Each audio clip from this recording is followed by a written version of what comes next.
Novamente, boa noite a todos. Que nosso amigo incondicional de todas as horas, Jesus, possa nos abençoar. Reencarnação e reajuste. Até no trecho do Evangelho, que a segunda parte não foi lida, é exatamente quando ela traz a palavra reencarnação, né?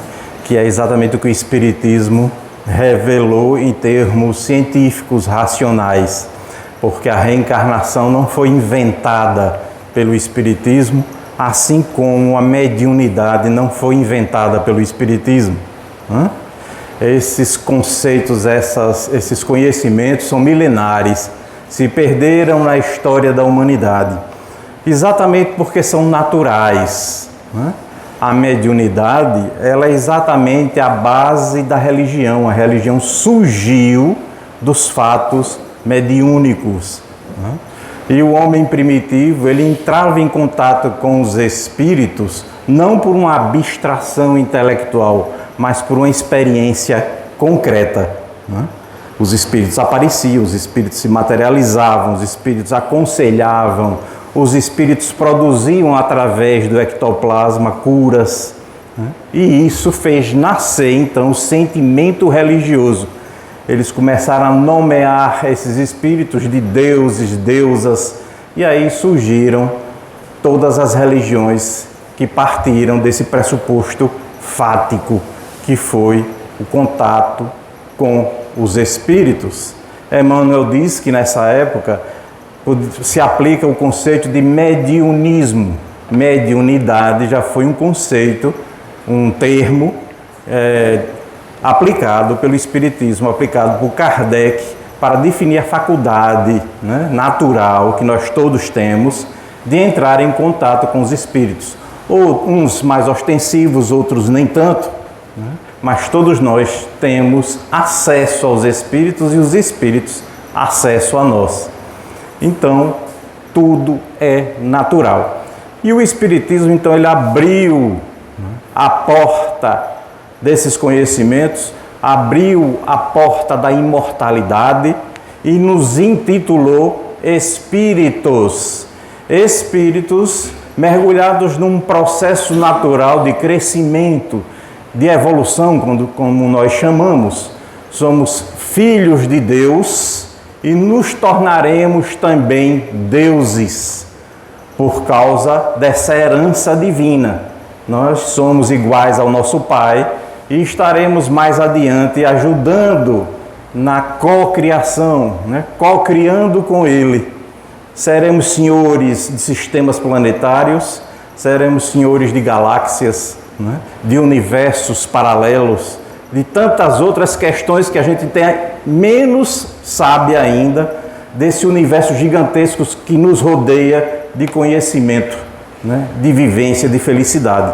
Nós estamos ainda muito distantes desta consciência sublime superior, porque ainda não temos nem autoconsciência suficiente. Imagine uma consciência mais ampla. Bom, quando a gente está desencarnado, vamos usar uma figura de linguagem exatamente para que todos entendam. Quando a gente está desencarnado, é como se a gente subisse uma montanha. E lá do alto da montanha, nós temos uma percepção de todos os horizontes em nossa volta, porque quanto mais alto, mais se vislumbra o horizonte. Quando a gente está reencarnado, é como se a gente descesse dessa montanha e a nossa percepção então se reduz, né? Fica uma percepção bem menor. Quando a gente está na espiritualidade, então, nós olhamos para o nosso horizonte passado, vemos onde erramos, onde acertamos, o que necessitamos melhorar, aqueles que a gente amou, aqueles que a gente odiou e que também nos amaram ou odiaram, e certos aspectos do nosso processo evolutivo que precisam ser aprimorados, né? Acrescidos às nossas experiências. E a gente olha para o futuro também, nosso horizonte futuro, e a gente começa a observar lá no futuro que teremos aquela experiência que tanto precisamos, que essa mesma experiência adquirida no hoje, no presente, na experiência presente, vai nos favorecer ao estado de felicidade completa mais adiante. Então a gente chega para a espiritualidade superior, para os nossos guias espirituais, e pedimos a ele oportunidade reencarnatória. Eu preciso reencarnar, eu preciso acelerar o meu processo, eu preciso fazer as pazes com alguns espíritos que a minha consciência ainda atormentada me liga a eles, e eles também atormentados, uns, outros menos, outros mais, também precisam estar junto comigo para que a gente possa então refazer laços que foram desfeitos numa experiência passada. Então a gente reúne os espíritos amigos, os guias espirituais, e pedimos a ele a oportunidade, a eles, uma oportunidade de renascer no planeta Terra. E aí os espíritos nos perguntam: você tem certeza que você quer reencarnar? Ah, tenho, porque todo mundo lá no alto, né? Fica mais empolgado, se enche de esperança, e vê o apoio de todos os amigos, dos familiares, né, que já estavam lá, e todos nos apoiam, e a gente se enche de esperança, né, de alegria por ter uma nova oportunidade. E aí a gente começa a construir um planejamento reencarnatório. Um planejamento. O que é que vai acontecer comigo que tem que ser pré-determinado, né? Porque são situações que eu não posso mudar. Eu vou casar com quem? Né? Aqueles que reencarnarão como os meus filhos. A situação muitas vezes econômica, financeira. Preciso ser o quê? No Brasil, nascer em Aracaju, né?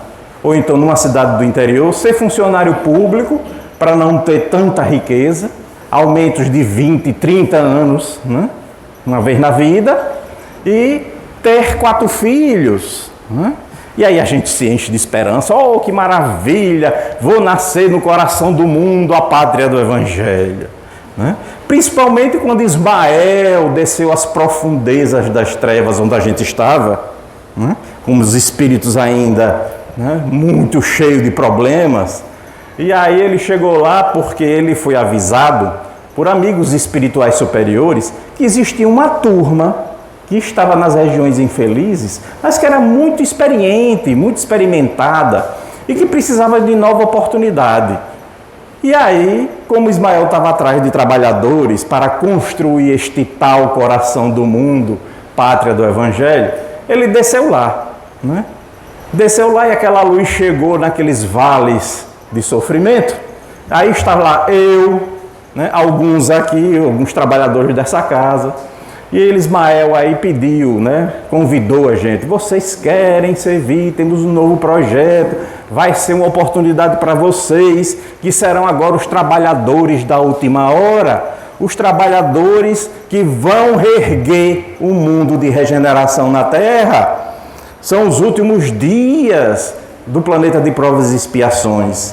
E vocês vão assumir um compromisso de, em primeiro lugar, salvar a si mesmo, amar a si mesmo, perdoar a si mesmo e, fazendo esse trabalho interno, servir a quem ainda não tem o aprendizado nas mãos. E aí a gente levantou logo a mão: eu quero, e se empolgou, aquela festa. Olha que foi uma festa no umbral, né? Todo mundo lá, vamos lá, e aí começa a reencarnar no Brasil.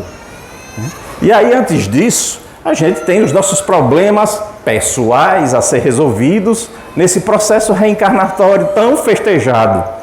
A gente tem que fazer a aproximação com aqueles espíritos que a gente prejudicou, com traições, com crimes, com assassinatos, com abandono, né? E muitas outras situações. E vice-versa. E aí começa a aproximação com aquela que será a sua esposa, com aquele que será o seu marido, né? E aí se aproximam os dois, realmente nós erramos muito um com o outro, precisamos nos perdoar, precisamos nos aceitar, né? E que a compreensão agora tome conta das nossas vidas e o perdão se estabeleça. Isso tudo no alto da montanha. E aí a gente se aproxima, e aquela luz, aquele amor, aquela coisa, e a espiritualidade nos apoiando, né? Mas sempre aquele anjo guardião dizendo: você tem certeza? Você quer? Tenho. Aí vamos agora fazer a aproximação com os filhos. Né? Uns mais desconfiados ficam com o pé atrás, outro na frente, e dizem, rapaz, eu não tenho certeza não confio muito nesses dois não. Já me fizeram poucas e boas. Será? Né? Aí fica lá, outros não, eu aceito, eu vou. Né? E tem aquele mais, né? Que tem não é um pé atrás não, os dois. Né? E olha pra gente que de jeito nenhum, não sei não. Eu não acredito não vou não confio não. E aí vai aquele trabalho de adaptação, né, de resgate dessa criatura, vai e consegue. Mas ele vem com os dois pés atrás ainda, apesar de aceitar. E aí vem a reencarnação. Aí começa a descer um da montanha, chega na terra, começa a descer o outro, né? E aí o marido, aquele que vai ser marido, aquela que vai ser mulher, começam a andar nas ruas, né, de Aracaju. Que beleza, Aracaju de 30, 40 anos atrás, né? Onde a gente sabia que Aracaju terminava ali no São José, né? Ali na Maré do Apicum, né? Terminava ali. E aí de repente começou a cidade a crescer, aí você pegava o ônibus da Fátima, o ônibus da Bonfim para ir para a escola, no Ateneu, não sei aonde, e vê aquela menina bonita, que maravilha, aquela moça bonita, ela estuda onde?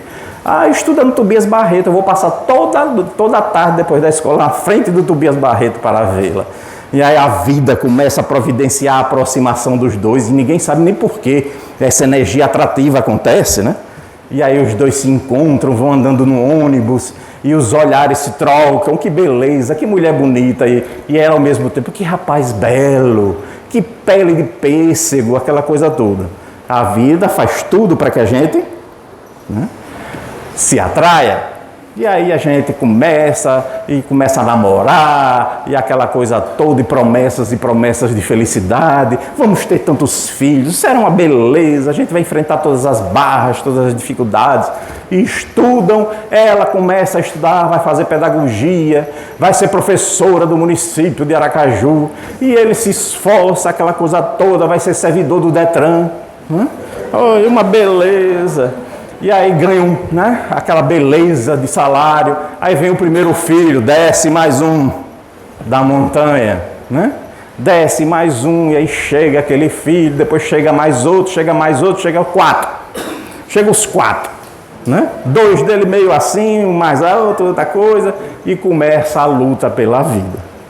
E lá se vai, os aborrecimentos começam a aparecer, porque a gente traz as unhas, né, que foram feitas em vidas passadas, começam a ser mostradas, porque a convivência propicia que a gente, né, se manifeste na sua integralidade.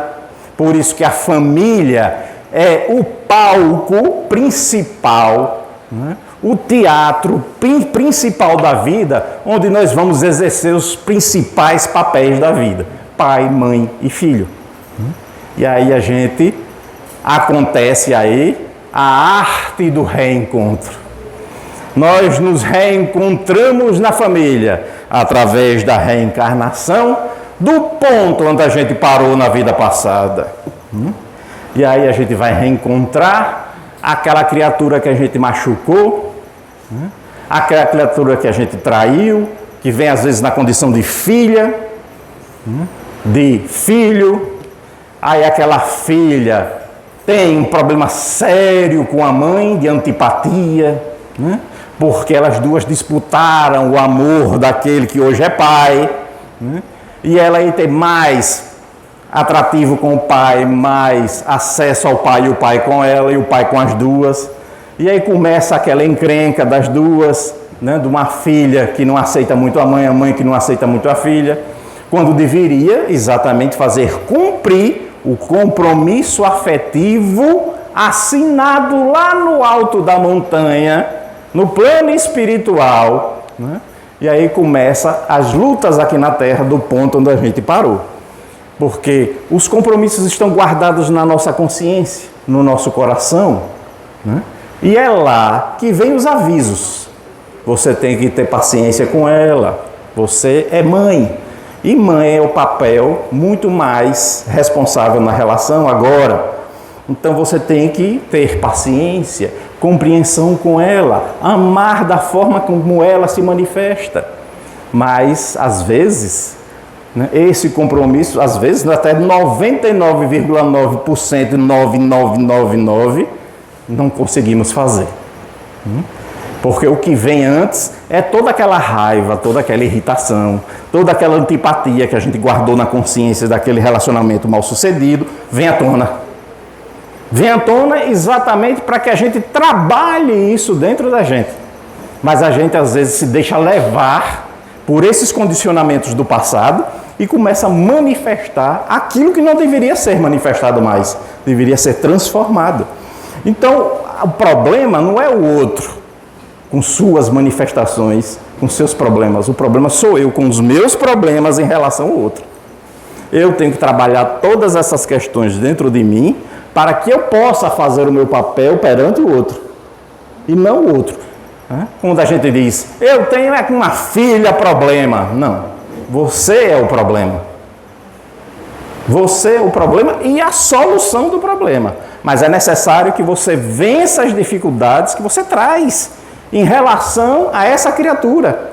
Por que eu sinto antipatia por ela? Por que eu acho ela tão assim ou tão assado? Por quê? De onde vem isso? E aí você tem que trabalhar isso dentro de você, está lá, no seu inconsciente, no seu coração registrado. E aí você tem que fazer o trabalho de autoconhecimento, de autorreforma, de autorreforma não, que reforma a gente não precisa de reformar nada, de autorrenovação, porque nós somos filhos de Deus, nós somos espíritos, com os poderes divinos em potência, então não tem que reformar, tem que renovar, reconhecer os aspectos divinos que estão registrados dentro de nós. Sois deuses, faz o que eu faço e muito mais, já dizia o Rabi. Então, se nós somos deuses, temos que nos reconhecer filhos de Deus. E aí a gente tem que fazer esse mergulho interior para descobrir dentro de nós aquilo que nos falta. O que me falta? Toda doença, quando ela surge, a doença psicologicamente pertence ao mundo da comunicação. Porque a doença ela traz um aviso para você. Ela traz uma comunicação, ela traz uma informação. E a pergunta que você deve fazer quando está doente é: o que me falta? O que falta dentro de mim que propicia o surgimento desta doença? O que falta? Vejam, nós estamos numa época de muita doença respiratória. Sabe o que é isso? Nós todos estamos afogados em tantos problemas, em tantas dificuldades, em tantas situações, em tantos dramas, em tantos compromissos que a gente não consegue resolver, e isso nos afoga, nos sufoca, nos cansa. E aí vem a manifestação da doença para avisar que algo dentro do seu inconsciente, do seu espírito, da sua mente, do seu coração, não foi resolvido. E quando não é resolvido a nível mental, ela vem e se corporifica. Vem para o corpo, se manifesta no corpo para dizer a você o que é que você precisa fazer. Por isso que Emmanuel diz em Justiça Divina que somos todos doentes pedindo alta. Todos doentes, pedindo a doidos para sair do hospital. Mas está doente, como é que vai sair do hospital? Como é que vai sair do hospital se nós todos somos doentes? Doentes da alma, em primeiro lugar. O corpo vem por consequência, o corpo adoece porque a alma está doente. E o que é que precisa ser mudado dentro de nós para que a experiência externa mude? Se vocês analisarem, todos nós devemos analisar, que tem algumas experiências na nossa vida que se repetem. Passa a vida, gira, volta, ela volta a acontecer. Vamos falar daquilo que coletivamente ataca o brasileiro. Problemas financeiros. Roda, vira, vai dar tudo certo, vai uma maravilha. Cai tudo novamente. Vai dar tudo certo, oh, que maravilha. volta tudo novamente. Principalmente para funcionário público. Porque ele não tem para onde correr. Se vai para lá, dá de cara com o prefeito. Se vai para cá, dá de cara com o governador. E ele sempre dizendo assim, não tem, não dá, não tem condição, não tem orçamento, não tem isso. Mas tem orçamento para a ponte da Coroa do Meio, tem orçamento para não sei aonde, tem orçamento para...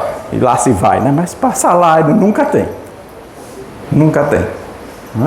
Mas aumentam os salários dos deputados, dos senadores, uma beleza. A família de militar, as filhas já de 50 anos ainda recebendo pensão do papai que já morreu há 90 anos atrás. E lá se vai. Mas a gente, a grande maioria, é filho de Zé Antônio, de não sei quem da padaria, aquele que construiu uma lojinha ali, né? Aí a gente não tem nada a não ser o esforço por trabalhar. Mas a gente pediu a Deus essa experiência no Brasil, não pediu? Então não tem nenhuma injustiça. Não existe nenhuma injustiça. Está tudo certo. Olha, minha gente, o que está acontecendo aí fora, o que está acontecendo aqui dentro, está tudo certo. Eu digo certo no sentido de que a justiça de Deus está prevalecendo. Porque o que está acontecendo fora tem origem dentro. As experiências que a gente atrai para a nossa vida, seja individualmente, seja coletivamente, essas experiências são atraídas por nós. Quem votou neles? E aí todo mundo diz, foi fulano. Eu? Não. Então nós vivemos a maior crise de ética, a tragédia ética, maior tragédia ética da história do Brasil. E nós fomos e pedimos a Deus para estar neste momento aqui. Por que a gente não pediu para estar quando Dom Pedro II estava aqui? Pode ser que algum daqui já tenha tido até nascido naquela época, morreu, depois reencarnou novamente agora. Por que a gente nasceu nesse momento? Para ficar todo mundo revoltado. Porque é direita, esquerda, embaixo, em cima, lá e da extrema isso, extrema aquilo, mas ninguém faz nada. Ninguém contribui com nada, só reclama. Bem assim é a vida familiar, a gente aí começa a reclamar, porque o salário, porque não sei o que, meu Deus, aí o marido começa a se revoltar, aí começa a ir para a rede, tomar cerveja, a semana toda a barriga cresce, aí ela começa a reclamar, este marido não serve para nada, se entregou, está ali na rede, tomando cerveja todo dia, ainda fica pedindo para ir comprar na vivenda ali, na revenda, cerveja para ele. Aí ele olha para ela, meu Deus, aquela menina bonita, pele de pêssego, hoje está uma mocreia. A mulher só cheira a óleo de cozinha. Pense. Aí o amor, aquele amor tão prometido, porque ninguém lembrou que envelhece, que despenca, que cai, que embranquece, que incha. Que as rugas aparecem, despenca, o reboco começa a cair. E a gente tem que amar a alma daquele alguém, porque ela vai envelhecer, ele também. Não vai ser mais aquele garanhão, nem aquela mulher maravilhosa, né? Quando a gente vai chegando à idade, a cama só vai servir para dormir. E se não tiver carinho, afeto, o que adianta? Que é exatamente nesses momentos que falta é que deve o amor crescer. O amor crescer. Por isso que você encontra casais de certa idade assim, que se amaram a vida inteira, que são até exemplos. Olha aquele casal, 70 anos de casamento. Aí morre ele, uma semana depois morre ela.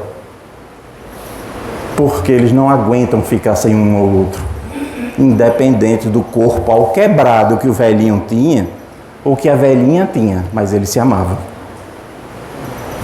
Eles se amavam. Então o que nos falta verdadeiramente, resumindo, se chama amor. Se chama amor. Então a gente tem que saber como espírita e ter essa consciência que nós assumimos compromissos afetivos lá no alto da montanha antes de reencarnar. E a gente não pode mais estar reclamando disso ou daquilo, porque o nosso guia espiritual pode estar do nosso lado dizendo assim: eu perguntei para você, você tem certeza?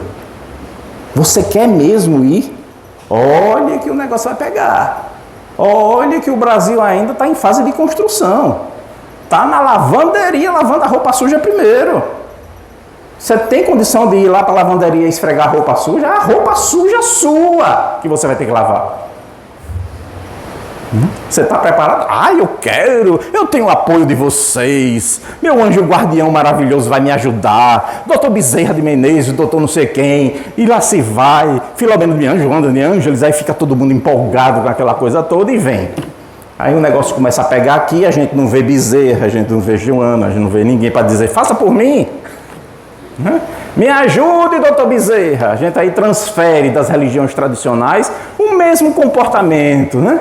De dependência da espiritualidade superior. Ai, doutor Bezerra, me ajude, pelo amor de Deus. Bota e fluidifica esta água. E traz aqueles galões, só falta agora um galão de 20 litros. Traz para a gente beber a semana inteira para me ajudar, essa água fluidificada. Para eu sair, para eu estudar, para passar em outro concurso melhor. Um galão de 20 litros de água fluidificada. Uma vez chegaram para Bezerra, eu sempre digo e repito. Uma vez chegaram para Bezerra, né? E disseram a ele, Bezerra, pelo amor de Deus, me dá aí uma receita. Me perdoe os carecas, mas ele pediu um remédio para calvície. Adotou Bezerra de Menezes. Você está diante de um espírito de luz, vai perguntar sobre remédio de calvície?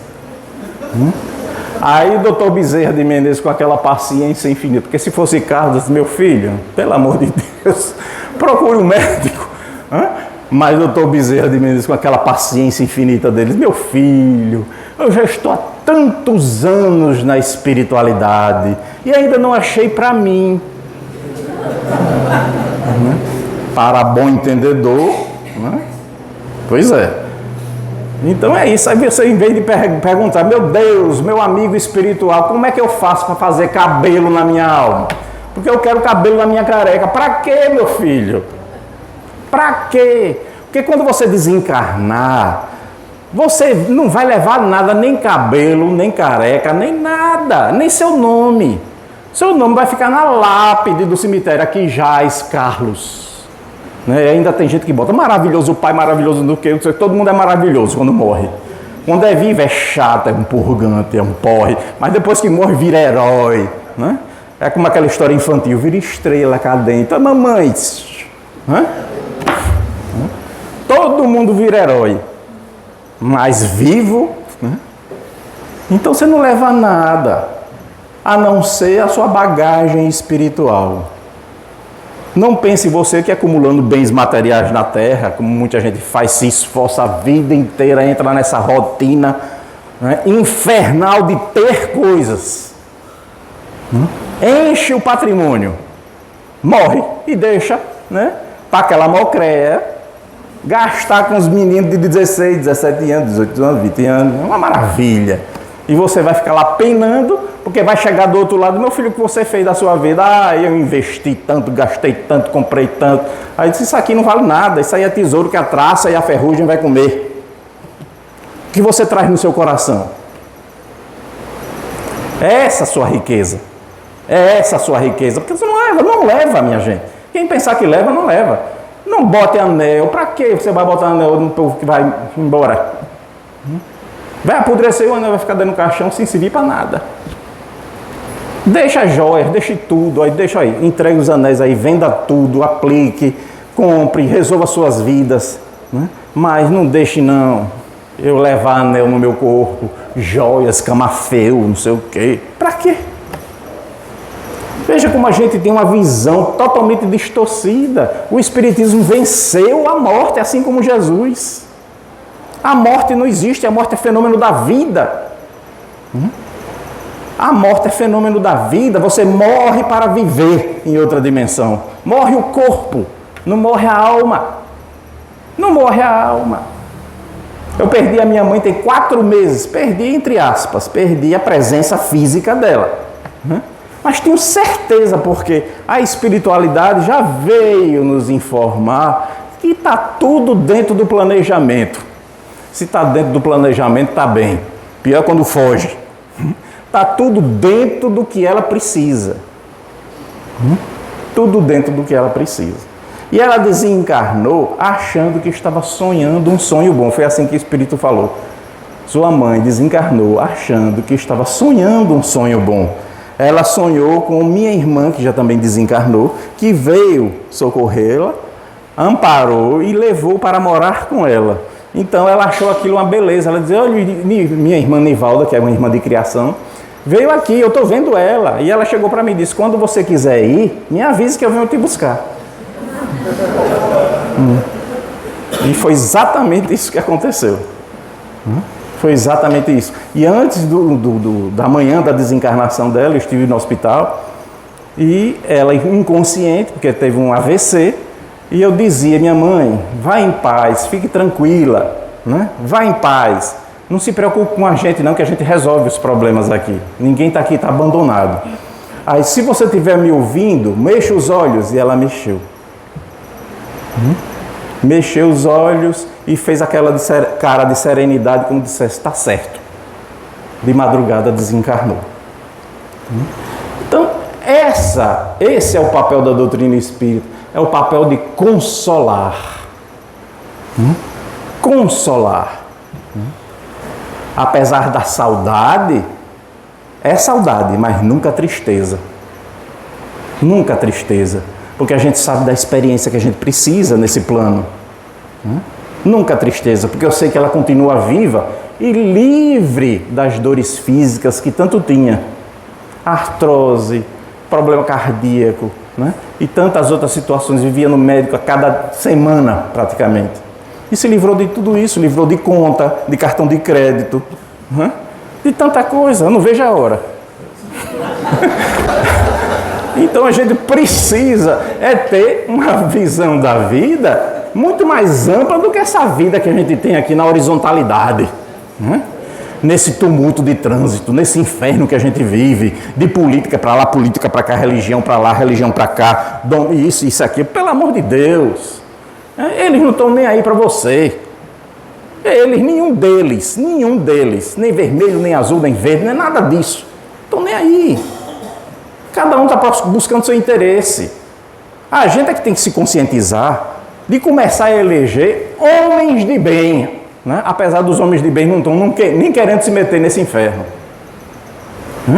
Homens de bem, independente da cor, né, que eles vestem. Homem que gosta de jogar bola, independente da torcida de futebol. O problema é jogar bola. Se ele sabe jogar, vamos deixar ele jogar. Se ele vai para o Flamengo, se ele vai para o Vasco, e eu torço pelo Flamengo e não torço para o Vasco, é outro problema. Mas que ele é um bom jogador, então a gente precisa dele. Agora, ficar essa discussão toda que a gente vive na sociedade hoje em dia, é um inferno. É um inferno isso. Um inferno que não vai resolver, só separa, não resolve.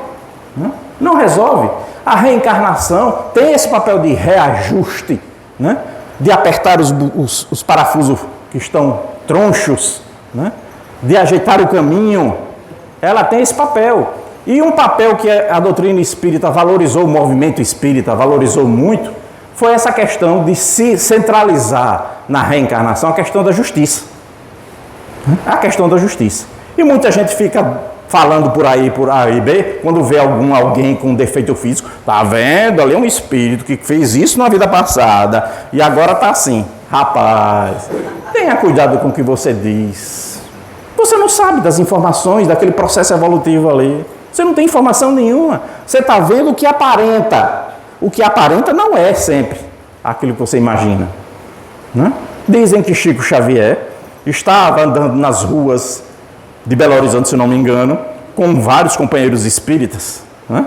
Gente assim, doutor disso, doutor daquilo, não sei o quê, conhece isso, conhece aquilo. Aí disse que Chico viu um mendigo do outro lado da rua.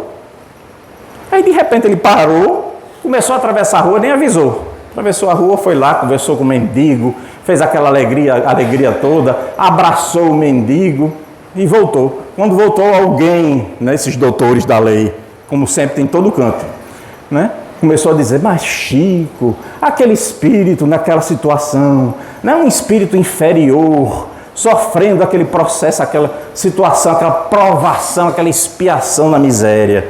Aí Chico disse, não, ali é um espírito de luz.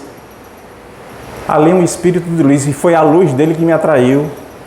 Eu fui lá conversar com ele, e ele me disse, né, que aquela experiência, ele pediu a Deus para passar, porque precisava ainda desenvolver alguns aspectos na área da humildade, na área da fé, da confiança em Deus.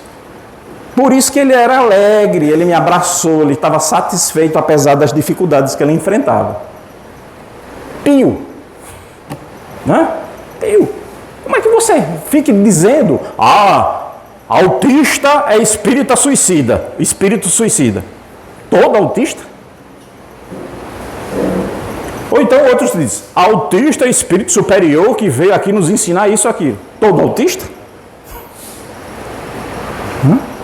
Toda pessoa que tem uma paralisia, um problema, é um espírito inferior? E eu que não tenho nada, tenho as pernas, tenho isso, tenho aquilo, sou superior? Quem disse que amanhã eu não posso ter um câncer? Quem disse que amanhã eu não posso ter um câncer? Então não existe parâmetro para estar medindo a evolução pela experiência física reencarnatória de ninguém. De ninguém. Os espíritos são fofoqueiros para andar por aí, chegando para médicos, olha, fulano de tal, isso, não sei o que, olha, a vida dele é assim, assim, assado. Nem sempre. Eles fazem isso com médiuns de alta responsabilidade, porque são questões pessoais da vida das pessoas, do processo das pessoas. E eles têm um respeito e a dignidade extrema por isso. E a gente fica generalizando situações. E não tem como, senão Jesus era um espírito devedor, porque ele foi para a cruz, ele apanhou, ele foi cortado de chicote, fez tudo e não foi nada disso. Ele foi porque ele quis. Ele foi porque ele quis e ele afirmou isso. Eu sou o Cordeiro de Deus que veio tirar o pecado do mundo. Se eu quiser, não fica uma pedra sobre pedra em Jerusalém. Mas eu vou para a cruz porque vocês precisam do meu exemplo, da minha dor, do meu sofrimento. E vou para lá para isso. Aquela escritora que os pitbulls arrancaram um braço dela, veja como ela se comporta. Imagine você sem braço, do jeito que a gente é rebelde. Mas ela não. Eu esqueci o nome dela agora. E ela diz, eu perdi um braço, mas eu tenho outro. Eu tenho outro para escrever, eu gosto de escrever, eu estou aprendendo a escrever com a mão, com a outra mão, porque eu gosto. Nada, isso aqui é nada. Às vezes, sabe o que é? São espíritos de certa envergadura espiritual que reencarnam para dar exemplo. Pode arrancar o braço. Eu quero que as pessoas enxerguem que necessariamente não ter determinada característica ou determinada situação, nada impede de ser feliz. Nada impede de crescer, de evoluir. Então não tem nada a ver com essa história. Olha, o olho por olho, dente por dente, isso é fatalismo. É fatalismo, olho por olho, dente por dente, só é uma aplicação de Deus. Deus é que sabe aplicar, a gente não. E pertence ao tempo de Moisés, porque Jesus trouxe para a justiça o amor. Ele trouxe para a justiça o amor. Quando ele diz, nas palavras de Pedro, o apóstolo, o amor apaga uma multidão de pecados. Então o amor é muito mais importante do que a justiça. Porque o amor apaga uma multidão de pecados. E falando nessa questão de justiça, tem um amigo que perdeu uma perna do joelho para baixo num acidente. Ele estava de moto, o carro veio, bateu e ele perdeu a perna. Depois os espíritos vieram dizer, era para ele perder do alto do fêmur para baixo. Mas a lei de retorno, a lei de ação e reação, a lei do karma, foi amenizada pelas experiências de amor que ele vive. Então, o amor apaga, minha gente, uma multidão de pecados. Só o amor pode evitar que a gente tenha câncer. Só o amor pode evitar experiências dolorosas. Está ali a leitura do Evangelho de hoje. O amor tem esse poder de transformar. Por isso que no livro dos Espíritos, quando a gente fala de lei de justiça, qual é o título que tem lá? Lei de justiça, amor e caridade. Porque justiça tem que estar atrelada a amor. Justiça sem amor é o que a gente viu, assistiu nesses dias, quando o Congresso proibiu a saidinha de presos. Isso é justiça. Mas faltou amor. Faltou amor. E como falta amor nos presídios do Brasil. Como falta amor. Vocês já foram num presídio? Eu já fiz palestra lá. Há muitos anos atrás, era ainda um garoto de cabelo preto. No século passado. E aí fui para o Castelo de Grayskull, no bairro América. Mas lá eu não encontrei He-Man nem a bruxa, não. Encontrei outra situação. E eu fiz fazer essa palestra, nunca tinha feito. Entrei até com certo receio, mas fui. Começando a falar a palestra, aí vi um rapaz assim no canto, todo estranho. Quando eu acabei a palestra, ele veio para mim e disse: o que é que eu faço com fulano de tal que eu matei e que todo dia eu entro na cela, ele está sentado na minha cama dizendo: venha, preciso conversar com você. O que é que eu faço? Então a gente não sabe o que é viver dentro de uma prisão. Viver, reencarnar já é uma prisão para o espírito. Você imagine uma prisão dentro da prisão, dentro da prisão, dentro da prisão. O que falta é amor. Amor é uma experiência que raramente alguém na Terra conhece.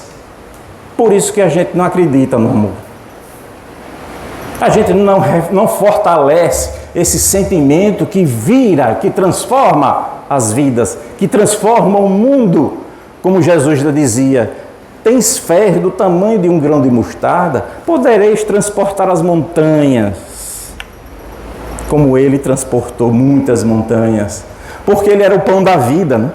Era o pão da vida, é aquele chafariz que jorrava constantemente a água da vida, o pão da vida. E ele dizia: quem quiser saciar a sua fome, venha, que eu tenho pão para te alimentar, eu tenho a água para saciar a sua sede. E tantos o buscavam e saíam saciados. E a gente lembra da mulher hemorroísa, a mulher com fluxo de sangue, há mais de 12 anos. Vocês imaginem, senhoras mulheres, aqui, uma menstruação incessante de 12 anos sem parar. E hoje tem Buscopan, tem não sei o que, tem esse, tem aquilo, tem médico, né? E você imagina, mais de 2000 anos atrás não tinha nada. Não tinha nem os paninhos que as nossas avós, né, lavavam e penduravam no fundo do quintal. As avós pobres, né? As ricas era todo de renda, maravilhoso, de crochê e pendurava, mas as vó pobrezinhas é aqueles paninhos de lençol que costurava para lá e costurava para cá, né? E pendurava no varal, no fundo do sítio, da fazenda, da chácara, e os netos chegavam lá: mas vovó, para que essas coisas? Não interessa. Não interessa, né? E ficou não interessa para o resto da vida. E a gente já via, já não perguntava mais, porque a resposta já foi tão... Não vamos perguntar, ali deve ser por São João, bandeirinha. Pois era utilizado para... Vocês sabem. Então, você imagina essa mulher com um fluxo de sangue, se arrastando pelo chão, movida por um grão, chamado fé. Pequeno grão de mostarda, menor do que ele. Movida por aquele... Eu quero me curar. Eu sei que esse rabi tem o poder da cura. Eu quero me curar. Eu quero mudar o sentimento que me atraiu essa experiência tão dolorosa. Vocês sabem qual é o sentimento? Culpa. É a culpa que nos adoece. É a culpa que nos prejudica. Então, eu tenho que trabalhar essa culpa. E para trabalhar essa culpa, eu tenho que trazer o perdão para a minha vida. Quem de nós não erra? Quem de nós já não errou? Quem de nós ainda vai errar? Todos nós. Todos nós. A gente sempre passa de ano numa reencarnação, vamos chamar assim, com média 5. Tá bom demais. Tá bom demais. E quando a gente passa com 4,5, Jesus dá mais meio ponto. Porque o perdão de Deus é infinito. É infinito. Quando a gente reencarna, o perdão de Deus já nos abraçou. E ele diz, já está perdoado. Lembre, o Cordeiro de Deus não tirou o pecado do mundo. O que você está fazendo com o pecado? O que você está fazendo com a culpa, meu filho? Já não era mais em pleno século XXI, com o Espiritismo, que a gente sofresse de câncer, tuberculose, hanseníase, assassinatos, né? Acidentes dramáticos. Para que isso? Isso nada mais é do que a permanência da culpa na nossa consciência, atraindo o quê? Atraindo o quê? Punição. E não perdão. Punição. Não perdão. O perdão não mata, o perdão não aleja, o perdão não maltrata, o perdão cura. Então largue a mágoa. Largue a mágoa da mocreia. Largue a mágoa do barrigudo. Né? Olhe para ele com olhos de perdão, de misericórdia. E faça como Jesus, o grande exemplo de amor universal, que lá naquela cruz agarrado, né, humilhado, olhou para todos nós e disse, Pai, perdoa-lhes, eles não sabem o que fazem. Então, meu marido barrigudo, eu te perdoo, porque você ainda não tem consciência, né, do poder, não tem consciência daquilo que você precisa. Ai, minha mocreiazinha, tadinha, né? Precisa se autovalorizar, né? Tirar esse óleo, deixar de dirigir fogão. Mulher de hoje em dia não dirige mais fogão não, viu? O homem tem que aprender a lidar com a nova masculinidade do terceiro milênio, né? E por isso, como ele não sabe lidar, ele mata. Todo dia tem um feminicídio. Todo dia, por insegurança masculina. Tá certo que existem questões pessoais, individuais de cada experiência. Mas a gente sabe que é a falta de saber lidar com a mulher atual. A mulher atual não aceita coleira, só do rico daquelas indústrias que quebrou. Só. Mulher hoje não tem coleira porque mulher hoje não é animal, não é subserviente, não é empregada doméstica. Se ela faz, faça por amor, não por obrigação. Ah, eu vou cozinhar um negócio gostosinho para você hoje, por amor. Ah, eu vou fazer o seu cabelo, olha, homem, faça o cabelo dela, penteie, ajeite, dê muito cheiro na cabeça dela, vá, dê um banho nela para tirar o óleo de cozinha, bota um perfumezinho. Você não gosta de vê-la cheirosa? Faça isso por ela. E aí você vê como as coisas mudam, se transformam. Aí Deus me deu a oportunidade de ter 4 mulheres dentro de casa, mais 2 gatas.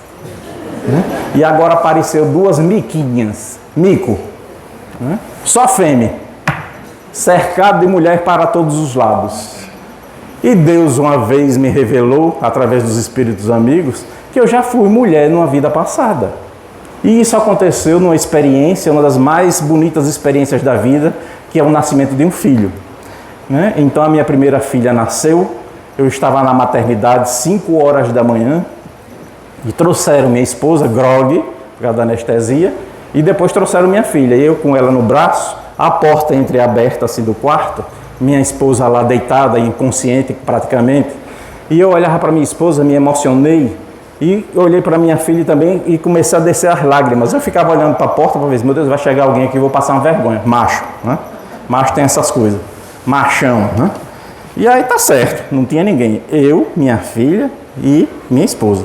Passou-se um dia, no outro, eu fui para uma reunião mediúnica que tinha no centro, chamada Exame Espiritual. E aí veio, por ser o José Smith, que era um médium muito famoso na época, uma entidade, um preto velho, chamado Joaquim, que eu até hoje tenho um afeto muito grande por ele. E ele aí veio e disse, quando ele me viu, aí ele disse, olhou para mim e disse, eu vi, viu? Aí eu disse, eu vi? Vi o quê? Aí eu fiquei procurando o que é que ele viu. Aí ele disse, ele completou, eu vi você no quarto olhando para a porta, não foi? Achando que não vinha ninguém, né? Para ver você chorando, né? Você chorando com a menina no braço, sua esposa lá, sabe por que você chorava e dava valor à sua esposa? Porque você foi mulher parideira numa vida passada. E você sabe o que é a dor do parto. Sabe o que é sofrer. Aí lá se vem todas aquelas interrogações dentro do machão, né? Meu Deus, quem foi meu marido? Pense. Vem todas aquelas outras questões que vocês já devem ter adivinhado o que é. Todas essas questões. E aí ele me revelou. Aí por isso, aí você pensa que estava sozinho, né? Deixa eu lhe dizer quem estava aí. Fulano de tal, fulano de tal, fulano de tal, fulano de tal. Uma torcida do Flamengo toda dentro do quarto. Né? Toda dentro do quarto. Aí disse, então não tem mais por que passar vergonha. Já passei. Já passei. Então é assim. Não pensem vocês que tem barba, né? Careca, dos carecas que elas gostam mais, né? Que vocês não foram mulher. Foram. E daquelas da rede rasgada. A rede rasgada, só Deus sabe. Porque essa história nossa para trás, não é essa história de santo nem santa não. Mas não é mesmo. História de santo é daqui para frente. Daqui para trás, a rede foi rasgada muitas vezes. Muitas vezes. Então nós todos temos essa experiência. E a doutrina espírita traz isso para a gente. E aí a gente fica condenando quem é homossexual, quem é bissexual, quem é isso, quem é aquilo, porque tem que estar dentro dos parâmetros morais da sociedade. Homens de bem, né? Vamos ver o que é homens do bem no Evangelho? Lá está lá, homens de bem. Leiam.